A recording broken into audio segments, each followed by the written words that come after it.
Roma empezó siendo una pequeña república y se convirtió a lo largo de más de 600 años en el mayor imperio que jamás se haya conocido. En su apogeo llegó a extenderse desde Londres hasta Bagdad, gracias al que fue el primer ejército profesional. De esta forma, se convirtió en el modelo de la civilización occidental. Sin embargo, cuando el imperio comenzó a tambalearse, se derrumbó a una velocidad vertiginosa. El poderío de Roma solo tardaría 100 años en desvanecerse como el humo, barrido por las invasiones de los bárbaros. ¿Cómo ocurrió algo así? El Imperio Romano, la primera guerra bárbara.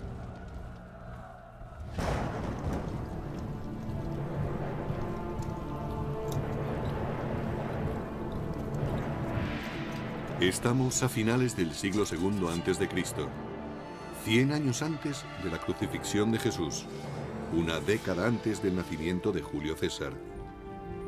Roma se enfrenta a una transición que cambiará su destino para siempre. Se avecinan tiempos de conquista. Roma había estado expandiéndose con éxito por tierras extranjeras durante alrededor de 150 años. Había derrotado a Cartago en África, su gran enemigo mediterráneo, y empezaba a extenderse por el norte hasta España, aunque estas conquistas resultaron difíciles de mantener. Pero mientras Roma conquistaba un lugar en el mundo mediante brutales campañas, la República se enfrentaba a un cataclismo que forzaría a los romanos a cambiar el sistema senatorial por la dictadura absoluta de un emperador.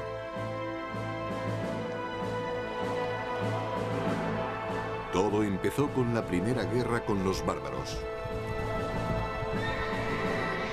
En el año 113 a.C., Roma era dueña absoluta del Mediterráneo, pero junto con los territorios conquistados aparecieron nuevos enemigos. Los romanos sabían que había otras gentes más allá, especialmente al norte, y que eran incluso más temibles que los ejércitos que habían derrotado anteriormente. Les preocupaba que aquellas gentes invadieran Roma. Más allá de las fronteras romanas, los soldados se enfrentaban a una clase desconocida de guerreros. Los llamaban bárbaros, una palabra que significaba extranjero y rudo. Cualquiera que no siguiera las costumbres ni hablara las lenguas clásicas latino o griego era considerado alguien diferente, un bárbaro. Para los romanos estas gentes eran inferiores porque eran mucho menos civilizados que ellos. Solo la escarpada cordillera de los Alpes mantenía a raya a los bárbaros del norte. Desde el punto de vista de los romanos, la cordillera de los Alpes al norte de Italia era la barrera que los mantenía separados de las invasiones. Pero los romanos no controlaban aquella barrera. Sabían que podía ser rebasada en cualquier momento y temían que el enemigo entrara en Roma a través de ella.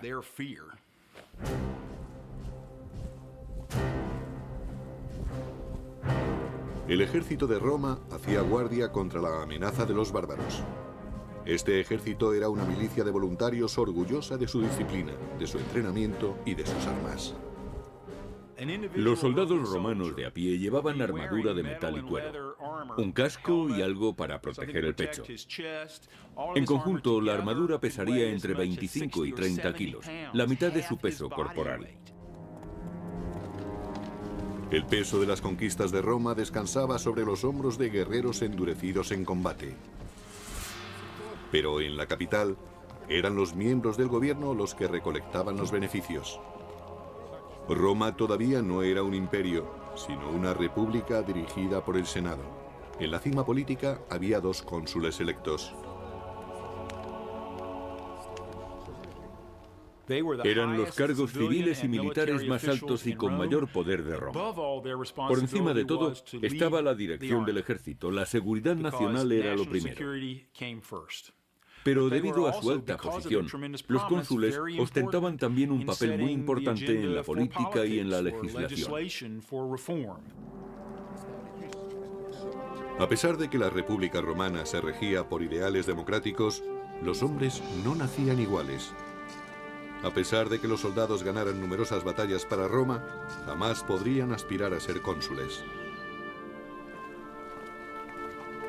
El más alto cargo del Estado estaba reservado a familias importantes, como la de Gnaeus Papirius Carbo. Un número muy reducido de familias dominaba las elecciones a cónsul, debido a que en Roma se creía que eran imprescindibles los honores que provenían directamente de personas distinguidas de la sociedad. Al expandirse Roma, los honores dejaron de basarse en el mérito para hacerlo en el dinero. Lo que ocurrió fue que conforme Roma iba conquistando más territorios, más riquezas había en las ciudades del imperio. Y las riquezas ligadas al poder corrompían a ciudadanos y aristócratas por igual. Según se conseguía más poder con las riquezas, más atractivas eran estas para la sociedad romana y más peso tenían en la política. Gracias a su fortuna, Carbo pudo comprarse el puesto de cónsul. El sistema electoral en Roma, a finales de la República, era extremadamente corrupto. Había personas que otorgaban toda clase de prebendas, hacían regalos o simplemente pagaban para conseguir votos. Pero al norte de Europa, una peligrosa tribu desconocida hasta entonces, la de los cimbrios, avanzaba desde sus poblados hacia territorio romano. Sin ningún atisbo de civilización, los cimbrios infundían terror, según relata el antiguo historiador y biógrafo Plutarco. Se creía que eran tribus germánicas, debido a su gran estatura y al color azul claro de los ojos. Además, su nombre, cimbrios, es el término germánico para saqueadores.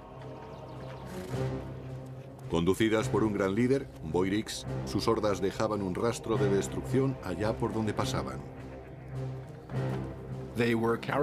Eran gentes características de la Edad de Hierro. Todavía hoy no se sabe exactamente qué es lo que buscaban. Quizá quisieran apoderarse de provincias que se habían hecho ricas comerciando con Roma. Es posible que solo buscaran la fortuna de las tierras próximas al Mediterráneo. Los cimbrios no eran los únicos a los que atrajo la creciente riqueza de Roma.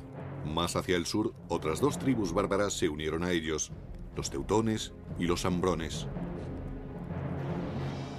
Los ejércitos bárbaros combinados se dirigieron directamente a territorio romano a través de un paso alpino, solo guardado por los habitantes de Noricum o Nórica.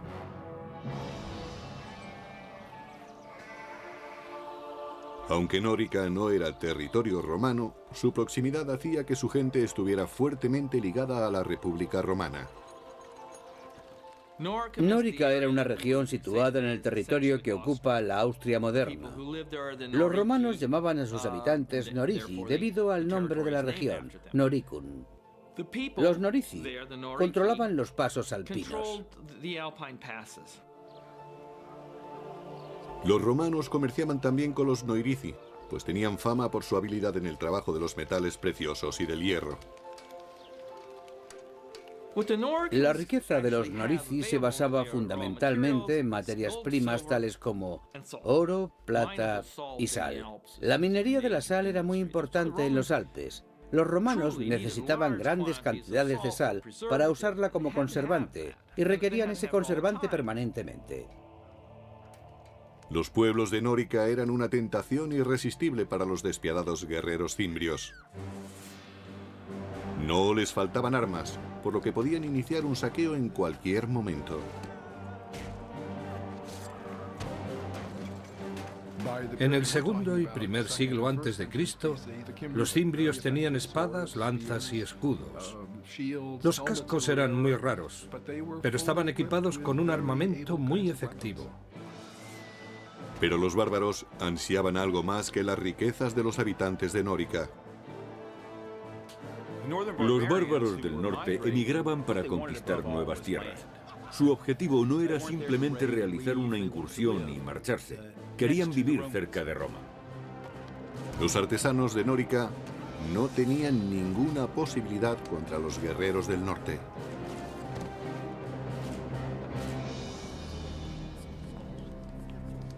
Los Norici enviaron un emisario a sus aliados del Senado romano pidiendo ayuda contra los sanguinarios invasores cimbrios.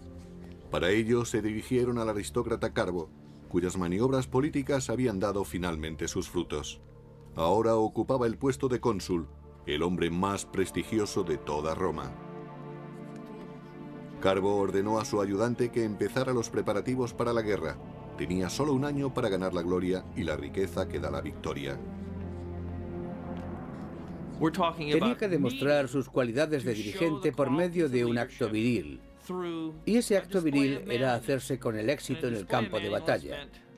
Los generales no solo cosechaban para ellos y sus familias, sino para todos los que les seguían.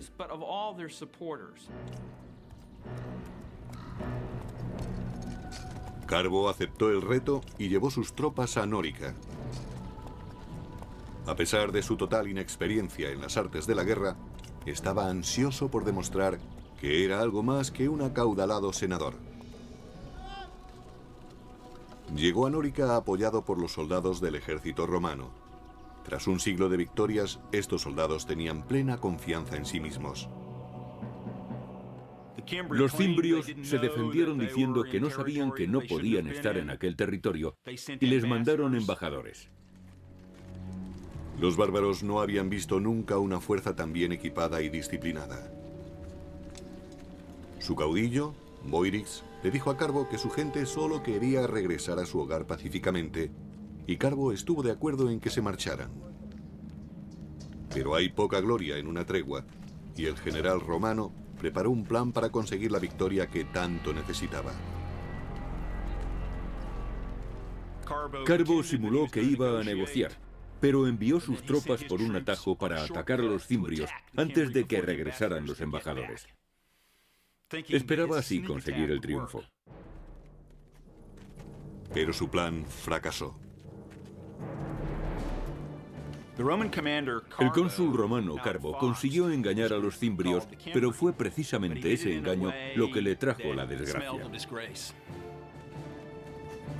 Algunos embajadores cimbrios lograron sobrevivir y denunciaron la traición de Roma al regresar a su campamento. Furiosos, los bárbaros juraron que no cejarían hasta cobrarse una sangrienta venganza.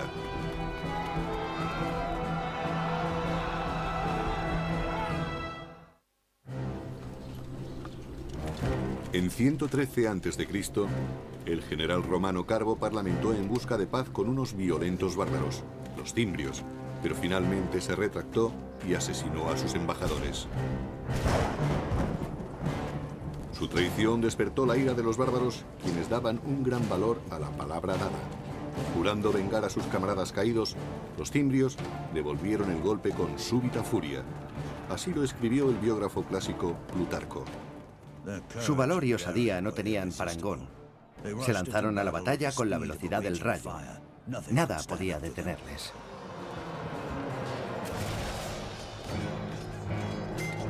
Conducidos por dos caudillos, Boirix de los cimbrios y Teutobocus de los teutones, los bárbaros avanzaron en oleadas incontenibles. Por la arqueología sabemos que disponían de buenas armas, tan buenas como las de los romanos. Hoy sabemos que estaban organizados militarmente, es decir, que la infantería estaba dirigida por oficiales, pero los romanos no se dieron cuenta de ello hasta que fue demasiado tarde. Carbo se encontró repentinamente desprovisto de las comodidades y privilegios de la vida política de Roma. Allí el lenguaje del poder era hablado con sangre y acero. Como cónsul magistrado jefe de la guerra, había fallado miserablemente. Debido a que el cargo de magistrado jefe de la guerra solo duraba un año, quien lo ocupaba solía ser un novato en el campo de batalla. Era frecuente que la dirección de la guerra estuviera en manos de ineptos y que ocasionalmente acabara en un desastre para Roma. La batalla de Nórica fue uno de esos desastres. Al final, los romanos evitaron ser masacrados gracias a una tormenta descomunal que descargó con fuerte aparato eléctrico truenos y lluvia.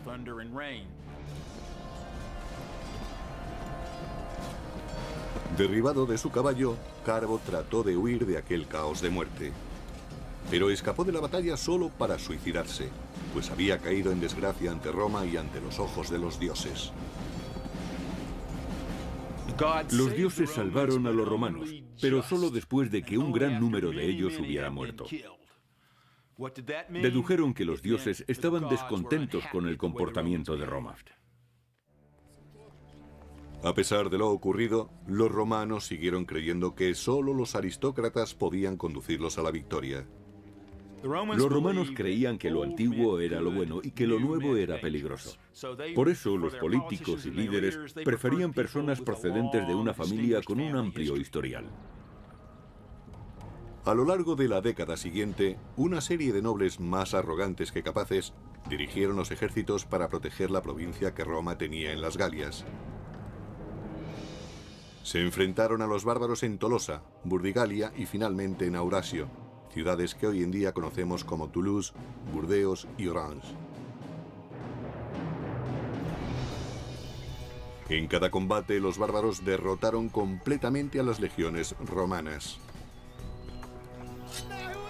Los romanos tenían su propia manera de combatir. En la película Gladiator se muestra una representación perfecta de cuando Roma combatía. Preparaban durante horas el orden de combate y luego se lanzaban al ataque.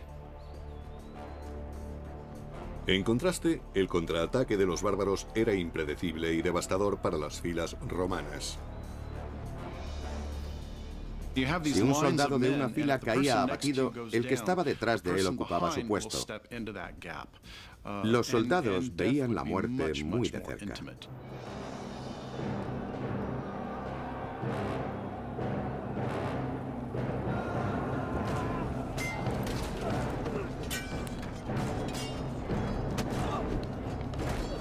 Los tributos de sangre fueron asombrosos. Solo en Aurasio fueron masacrados 80.000 romanos en una tarde. Cuando un ejército pierde cohesión, sus hombres pasan a ser peces en un estanque. Se les captura fácilmente desde cualquier esquina. Cuando cae un flanco, los vencedores matan a los enemigos uno a uno, sin correr ellos ningún riesgo. Lo que en principio era una batalla organizada pasa a ser una ejecución en masa.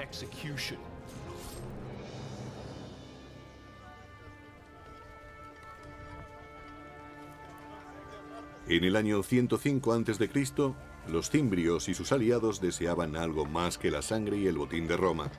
Algunos miembros del clan habían ido allí a echar raíces. Eran agricultores y comerciaban con sus productos. Vivían en pequeños poblados. Cultivaban trigo, cebada, centeno, avena y mijo, una amplia variedad de cereales. También cultivaban lentejas, garbanzos y habas. El ganado era extremadamente importante. Criaban cerdos, cabras y corderos. La nueva situación alarmaba a los romanos. Para ellos, la amenaza no eran solo los guerreros bárbaros, sino también sus mujeres. La presencia de las mujeres indicaba a los romanos que los invasores habían llegado para asentarse.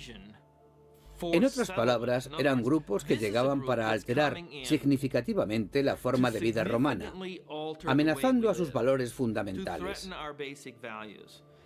Si solo fuera una incursión, no serían más que un grupo de jóvenes a los que podrían manejar fácilmente. Pero si traían a sus mujeres, se trataba de un fenómeno migratorio para establecerse que requería una solución más firme y a largo plazo. Se necesitaba un general que pudiera derrotar a los bárbaros de una vez por todas. El héroe que Roma buscaba desesperadamente emergió en otra frontera problemática a unos 1500 kilómetros, en Numidia, parte de la Argelia actual. Durante 8 largos años, los romanos solo habían experimentado derrotas, hasta ahora. El nombre del Salvador era Mario. Con arrojo e inteligencia, aplastó a los ejércitos numidios del pérfido rey Yugurta.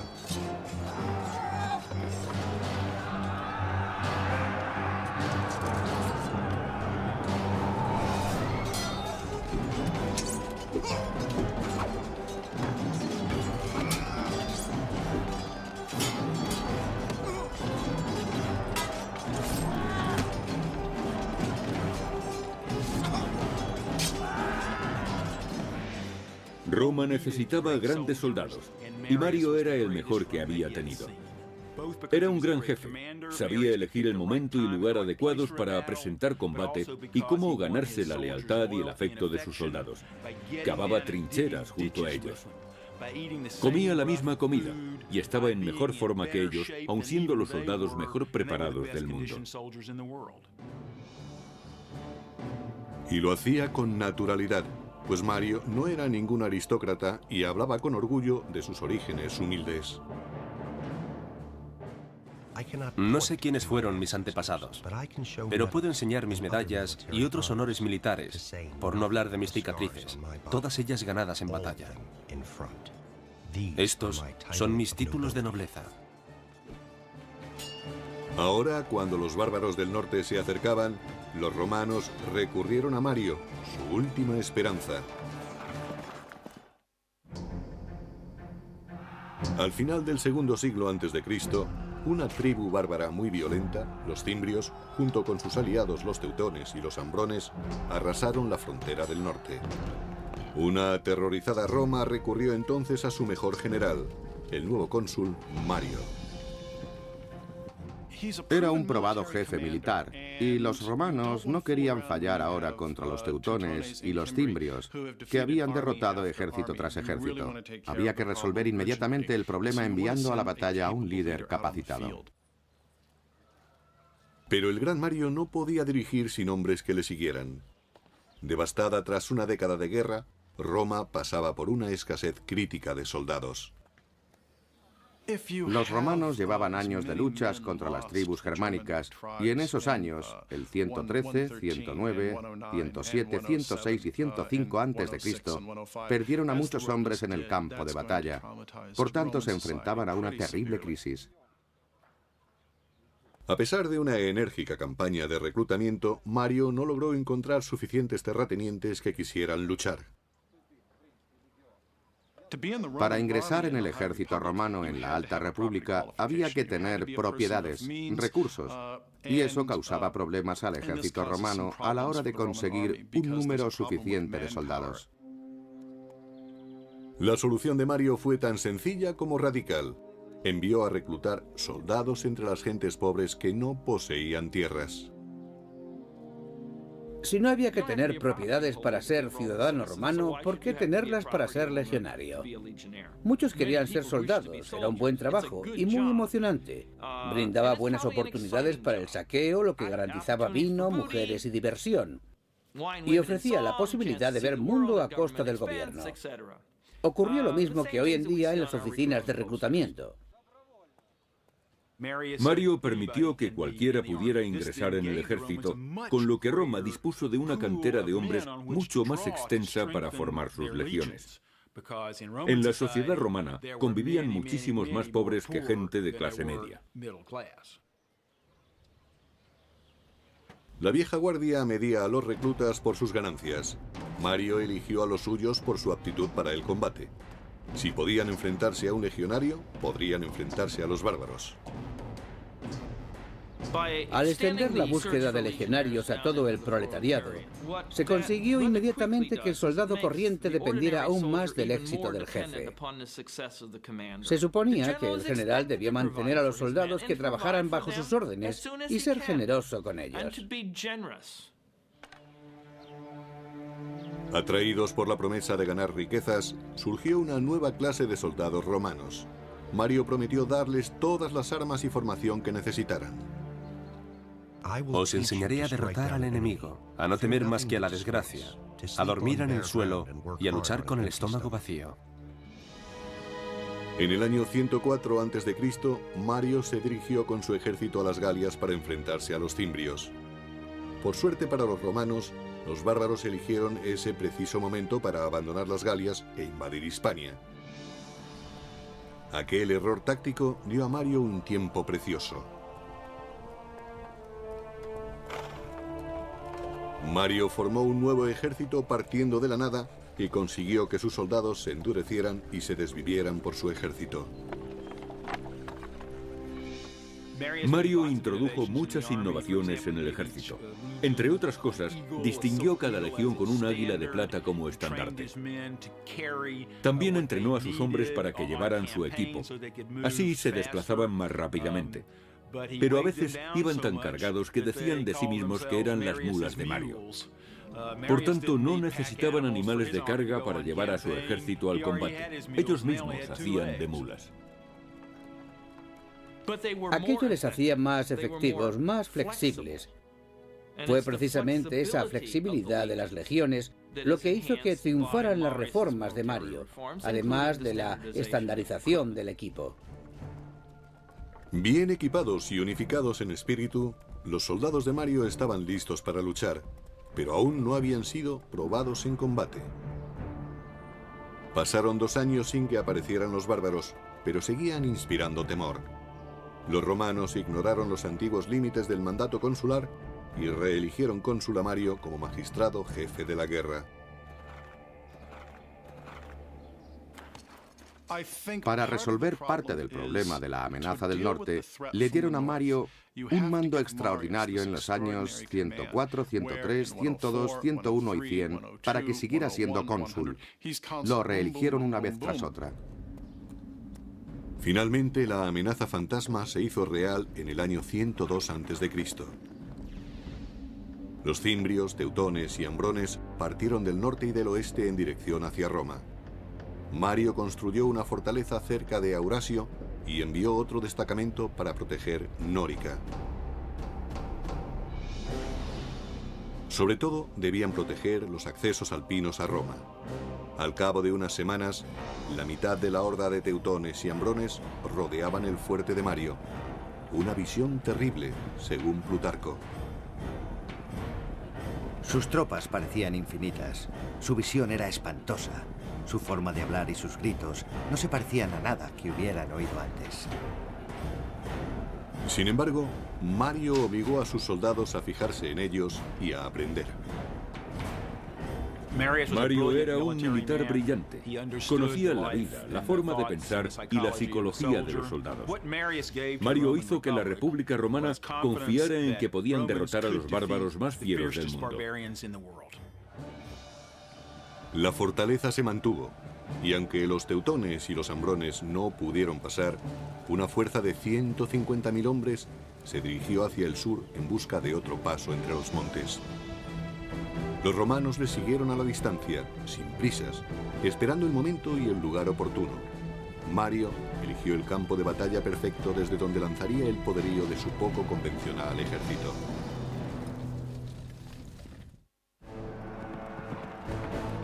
En el año 102 a.C., miles de bárbaros se dirigían a Roma.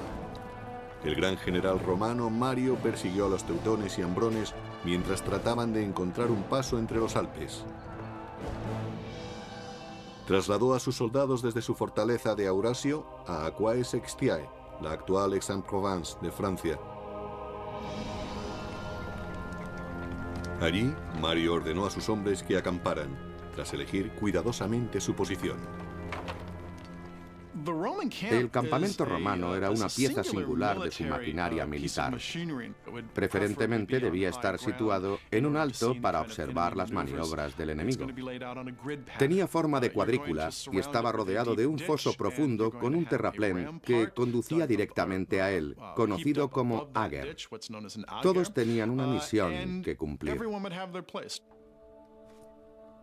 Solían tener una característica adicional que este campamento particular no poseía. De acuerdo con Plutarco, Mario eligió una posición que no estaba bien abastecida de agua. Se dice que lo hizo deliberadamente para animar a sus soldados a la lucha. Cuando se quejaban de que tenían sed, Mario les señalaba un río cercano al campamento bárbaro y les decía: allí tenéis agua para beber, pero hay que pagarla con sangre.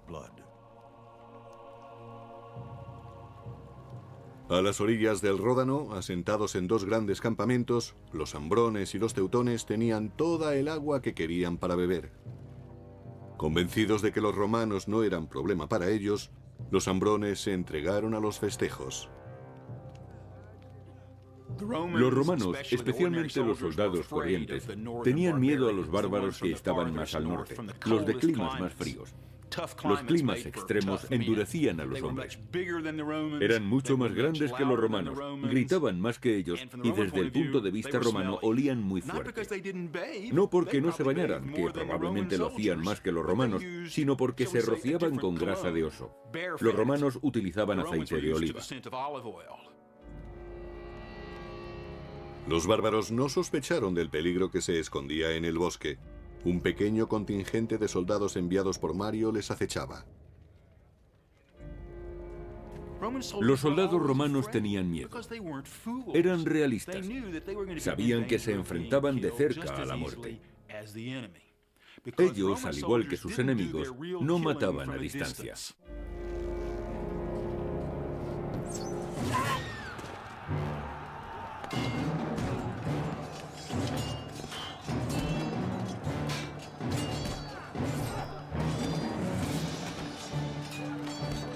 Las mulas de Mario se lanzaron al ataque, pero los bárbaros acudieron rápidamente en masa para contraatacar.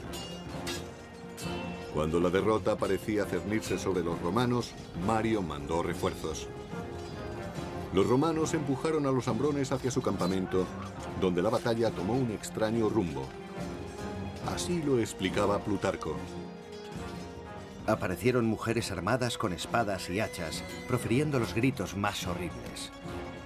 Se lanzaron al combate, y aunque sus cuerpos resultaran acuchillados, seguían luchando hasta el final con un espíritu inquebrantable. Las mujeres bárbaras siempre iban al campo de batalla. Algunas veces, en vez de luchar, empujaban los carros detrás de los hombres. Para impedir que se retiraran, los bloqueaban. Las mujeres tenían tal sentido del honor y de la libertad que creían que era mejor morir luchando que escapar.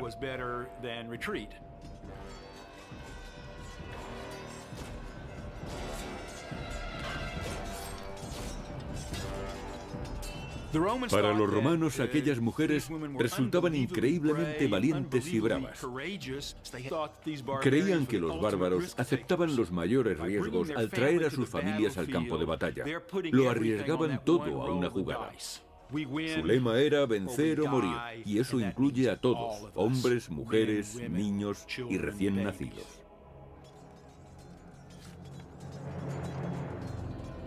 Pero los romanos también tenían algo que proteger, su tierra y su honor. Con las artes que Mario les había enseñado, consiguieron su primera victoria contra los invasores germánicos en más de una década.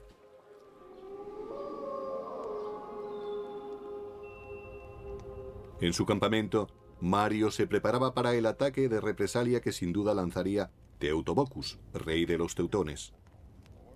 En Aquae Sextiae se enfrentó a una situación táctica realmente difícil. Como de costumbre, el enemigo era muy superior a los romanos, pero Mario supo elegir el momento y el lugar adecuados. Por eso escogió el terreno con sumo cuidado. Mario dispuso una trampa con Claudio Marcelo, un capitán de su confianza. Marcelo y otros 3000 hombres entraron en los bosques por detrás del campamento teutón y se mantuvieron allí escondidos hasta que empezó el combate. Según Plutarco, los bárbaros cargaron colina arriba contra el campamento romano tal y como había previsto Mario, y allí se encontraron con una muralla de espadas. El mismo Mario peleó en primera fila, poniendo en práctica las órdenes que daba a sus soldados. Estaba tan bien entrenado como el que más, pero su osadía sobrepasaba a la de cualquiera. Esta batalla era la prueba de fuego para las tácticas de Mario. Había conseguido que sus soldados fueran lo suficientemente fuertes para permanecer en pie con toda su armadura y seguir en su puesto manteniendo la disciplina, incluso cuando el enemigo atacaba con fiereza. A continuación, se lanzaban contra ellos con sus espadas a modo de cuña móvil que caía de la colina despedazando las tropas enemigas. Cuando Mario y sus hombres forzaron a retirarse a los bárbaros, Marcelo y sus cohortes salieron del bosque. Peleando juntos hicieron que se desvaneciera cualquier esperanza de retirada del rey Teotobocus y sus guerreros.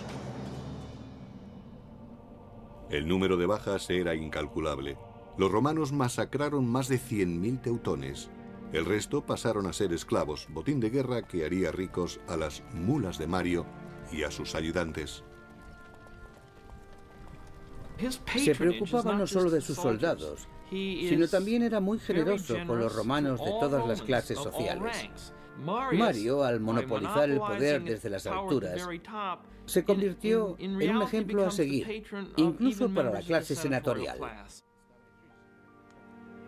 Animados por la fiebre bárbara, los romanos eligieron de nuevo a Mario para el puesto más importante de Roma. Sería cónsul durante un quinto periodo, algo que no tenía precedentes. Tenían tanto miedo de que los bárbaros cruzaran los pasos de los Alpes no controlados por los romanos y que destruyeran y saquearan Roma, que la política fue dejada a un lado. Pero Roma no estaba a salvo aún. Mario había derrotado solo la mitad de las hordas bárbaras. Los cimbrios, los más temibles, todavía acampaban por su cuenta. Mientras Mario estaba en Roma, los cimbrios rebasaron las fortificaciones en Nórica. El enemigo había traspasado al fin las fronteras de Roma y cabalgaba por la llanura del Po. Pero solo un hombre tenía el valor y la inteligencia necesarias para resolver esta nueva crisis, el cónsul Mario. En el año 102 a.C., las mulas de Mario masacraron la violenta tribu de los teutones en el sur de las Galias, destruyendo la mitad de la fuerza bárbara. Pero entonces la tribu de los cimbrios cruzó los Alpes austriacos. Desde Roma, Mario se dirigió rápidamente a la llanura del Po, jurando eliminar a los bárbaros para siempre. Cuando Mario llegó al campamento romano, los cimbrios mandaron un mensajero. No querían atacarles, sino presentar una demanda. Los cimbrios dijeron a Mario que no querían pelea. Estaban allí porque deseaban tierras, como las que había recibido su tribu vecina al otro lado de los montes de Francia. Al parecer, los cimbrios no sabían nada de la derrota de sus camaradas teutones. Entonces Mario, con una sonrisa sarcástica, les dijo: no tenéis que preocuparos. Vuestros hermanos ya tienen sus tierras, y estamos deseosos de daros las mismas tierras a vosotros. Con eso quería decir que les darían una fosa. Incrédulos, los cimbrios pidieron pruebas. Así lo explicaba Plutarco. Mario, fingiendo solemnidad, les dijo: vuestro amigo está aquí, no os vayáis sin saludarlo. Y ordenó que Teutobocus, rey de los teutones, fuese llevado ante él cargado de cadenas. Mario no firmó ningún tratado con los cimbrios y su enviado se marchó jurando vengar a su aliado vencido. A pesar de la reciente victoria de Mario contra los bárbaros, los romanos seguían en franca inferioridad numérica frente a los guerreros del norte. Con una batalla en perspectiva, el gran general ordenó sacrificar un animal. Los romanos siempre hacían un sacrificio antes de entrar en combate, para saber si los dioses estaban de acuerdo con su plan bélico. Eso no garantizaba la victoria, pero les daba esperanzas. Los romanos creían seriamente en los presagios. La fe de los romanos era su escudo frente a la abrumadora superioridad del enemigo. Al término del siguiente día se produciría un sacrificio de sangre y esa sangre estaría en manos de los dioses. Mario examinó las entrañas del carnero buscando un signo y encontró que los cielos le favorecían.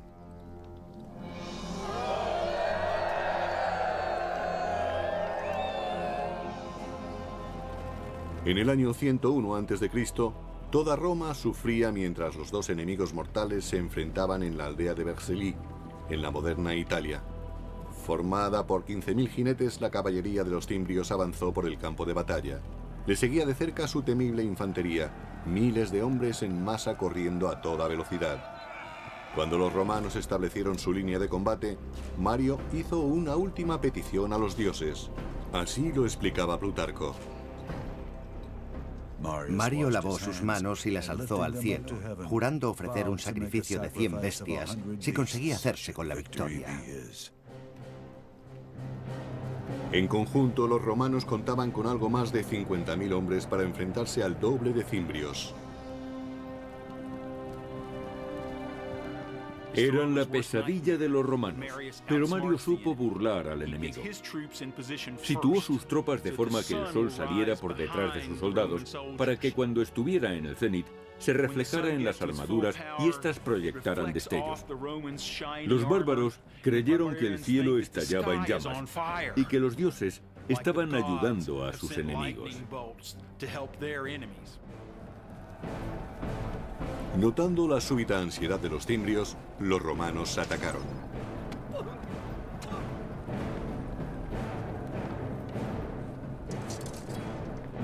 Los romanos tenían honderos y arqueros, pero la infantería era su principal fuerza de combate. Eran hombres que no flaqueaban ni al ver la sangre ni al escuchar los gemidos de los que morían. No podían saber a quién tenían detrás o a su lado porque llevaban casco. Apenas si podían ver lo que tenían por delante. Necesitaban un valor y una voluntad extraordinarios para sobreponerse al miedo. En Vercelli, los romanos mataron a 120.000 cimbrios y, lo que es más importante, acabaron con los temores que habían amenazado a Roma durante 13 años.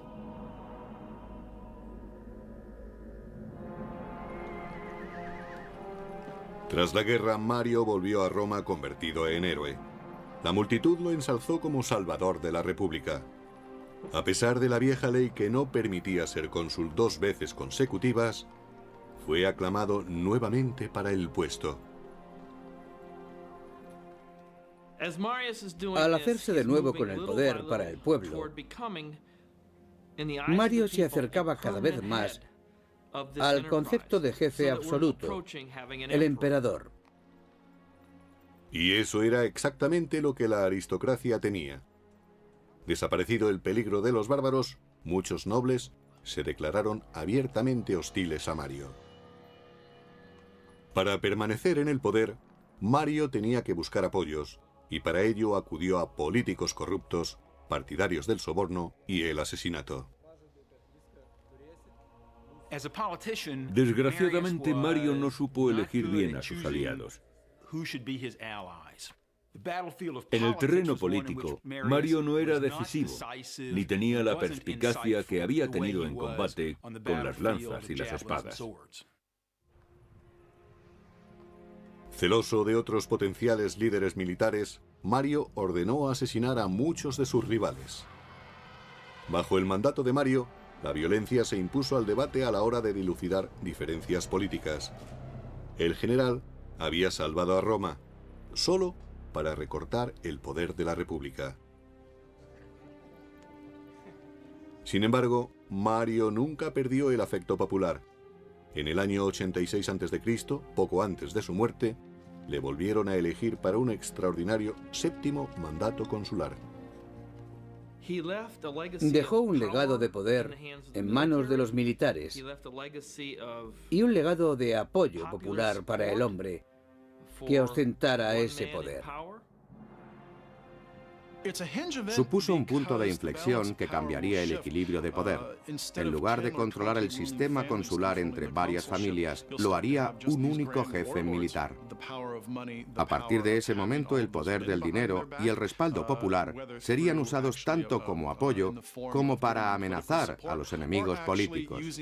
Y eso, al final, acabó convirtiéndose en un problema para la gobernabilidad de Roma. Cuando el imperio comenzaba a deslizarse lentamente hacia la dictadura, Roma entraría en un periodo de injusticia política y en una guerra de la que jamás se libraría.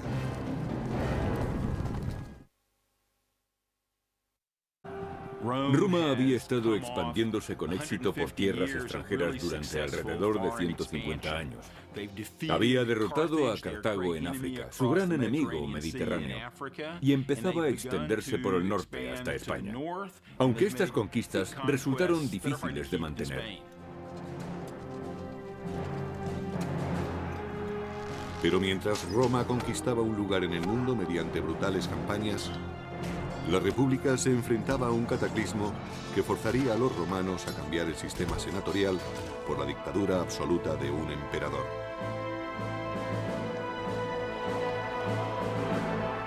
Todo empezó con la primera guerra con los bárbaros. En el año 113 a.C., Roma era dueña absoluta del Mediterráneo, pero junto con los territorios conquistados aparecieron nuevos enemigos. Los romanos sabían que había otras gentes más allá, especialmente al norte, y que eran incluso más temibles que los ejércitos que habían derrotado anteriormente. Les preocupaba que aquellas gentes invadieran Roma. Más allá de las fronteras romanas, los soldados se enfrentaban a una clase desconocida de guerreros. Los llamaban bárbaros, una palabra que significaba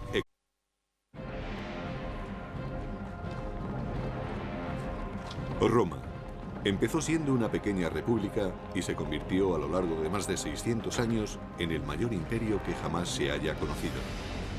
En su apogeo llegó a extenderse desde Londres hasta Bagdad, gracias al que fue el primer ejército profesional. De esta forma, se convirtió en el modelo de la civilización occidental. Sin embargo, cuando el imperio comenzó a tambalearse, se derrumbó a una velocidad vertiginosa. El poderío de Roma solo tardaría 100 años en desvanecerse como el humo, barrido por las invasiones de los bárbaros. ¿Cómo ocurrió algo así? El Imperio Romano, la primera guerra bárbara.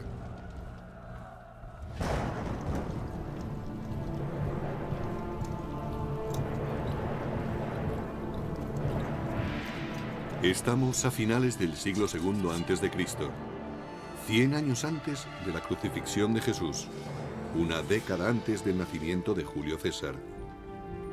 Roma se enfrenta a una transición que cambiará su destino para siempre. Se avecinan tiempos de conquista. Extranjero y rudo. Cualquiera que no siguiera las costumbres ni hablara las lenguas clásicas latino o griego era considerado alguien diferente, un bárbaro. Para los romanos estas gentes eran inferiores porque eran mucho menos civilizados que ellos. Solo la escarpada cordillera de los Alpes mantenía a raya a los bárbaros del norte. Desde el punto de vista de los romanos, la cordillera de los Alpes al norte de Italia era la barrera que los mantenía separados de las invasiones. Pero los romanos no controlaban aquella barrera. Sabían que podía ser rebasada en cualquier momento y temían que el enemigo entrara en Roma a través de ella.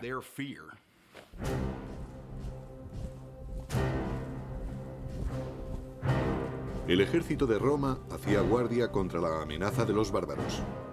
Este ejército era una milicia de voluntarios orgullosa de su disciplina, de su entrenamiento y de sus armas. Los soldados romanos de a pie llevaban armadura de metal y cuero, un casco y algo para proteger el pecho. En conjunto, la armadura pesaría entre 25 y 30 kilos, la mitad de su peso corporal. El peso de las conquistas de Roma descansaba sobre los hombros de guerreros endurecidos. Al expandirse Roma, los honores dejaron de basarse en el mérito para hacerlo en el dinero. Lo que ocurrió fue que conforme Roma iba conquistando más territorios, más riquezas había en las ciudades del imperio. Y las riquezas, ligadas al poder, corrompían a ciudadanos y aristócratas por igual. Según se conseguía más poder con las riquezas, más atractivas eran estas para la sociedad romana y más peso tenían en la política. Gracias a su fortuna, Carbo pudo comprarse el puesto de cónsul. El sistema electoral en Roma, a finales de la República, era extremadamente corrupto. Había personas que otorgaban toda clase de prebendas, hacían regalos o simplemente pagaban para conseguir votos. Pero al norte de Europa, una peligrosa tribu desconocida hasta entonces, la de los cimbrios, avanzaba desde sus poblados hacia territorio romano. Sin ningún atisbo de civilización, los cimbrios infundían terror, según relata el antiguo historiador y biógrafo Plutarco. Se creía que eran tribus germánicas, debido a su gran estatura y al color azul claro de los ojos. En combate. Pero en la capital, eran los miembros del gobierno los que recolectaban los beneficios.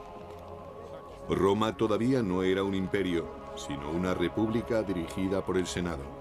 En la cima política había 2 cónsules electos.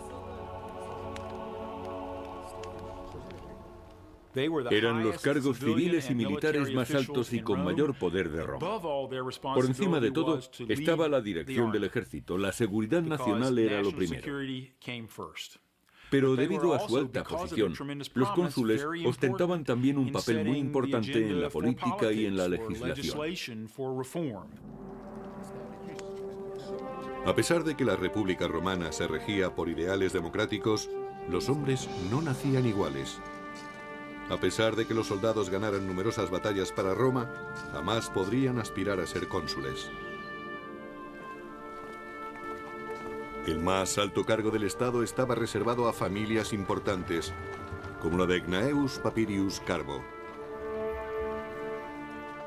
Un número muy reducido de familias dominaba las elecciones a cónsul, debido a que en Roma se creía que eran imprescindibles los honores que provenían directamente de personas distinguidas de la sociedad.